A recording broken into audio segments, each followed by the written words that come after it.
ഞാൻ കൊടൈക്കനാൽ പോകണം. എന്തിന്? അറിവഴകം വിളിച്ചിരുന്നു. അവരുടെ കല്യാണമാണ്. അതുകൊണ്ട് പ്രീ വെഡിങ് റിസപ്ഷനോ എന്തോ. നീ കൊടൈക്കനാൽ പോകണ്ട. ഞാൻ പോകും. എത്ര പ്രാവശ്യം പോയതാ? ഞാൻ പോയിട്ട് അവരുടെ അടുത്ത് പറയും. എന്ത് പറയാൻ? ഞങ്ങൾ തമ്മിൽ ഇഷ്ടമെന്ന് പറയും. എടാ, അവൾക്ക് എന്റെ പേര് പോലും ഓർമ്മയില്ല. പിന്നെ നീ അവിടെ പോയിട്ട് ഇഷ്ടമെന്ന് പറഞ്ഞിട്ട് എന്ത് കാര്യം? എനിക്ക് അറിഞ്ഞുകൂടാ, ഞാൻ പോവും.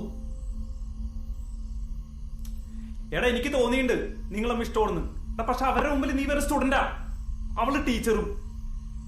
എനിക്ക് ആരുടെ മുമ്പിൽ തെളിയിക്കേണ്ട കാര്യമൊന്നുമില്ല. എടാ, തെളിയിക്കണ്ടെന്ന് പറഞ്ഞാൽ നമുക്ക് വരേണ്ട വഴിയുള്ള ഈ കാര്യം വേറെ ആർക്കാ അറിയാവുന്ന? മലറിനല്ലാണ്ട് എല്ലാവരും മുമ്പിൽ തെളിയിക്കുന്ന എന്നെ സാധനം നിങ്ങൾ എന്ത് ചെയ്യും? ഇവിടെ കള്ളം കുടിച്ച് തീർന്നു വെച്ചിരിക്കോ?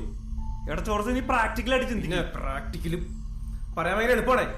ഈ സ്ഥാനത്ത് നിന്ന് നോക്കൂ. എടാ പുല്ല്, നിന്റെ വിഷമം ഞങ്ങൾക്ക് മനസ്സിലാവാഞ്ഞിട്ടല്ല, ഞങ്ങൾക്ക് വരാൻ ഒരു ബുദ്ധിമുട്ടില്ല. പക്ഷെ അവിടെ പോയിട്ട് എന്ത് കാണിക്കാനാ? അവിടെ നമ്മൾ പോയല്ല, നിന്റെ പേര് പോലെ അവൾ ഓർത്തില്ല. ഇവിടെ കിടന്ന് മോങ്ങില്ലേ നീ? ഇനി മതി.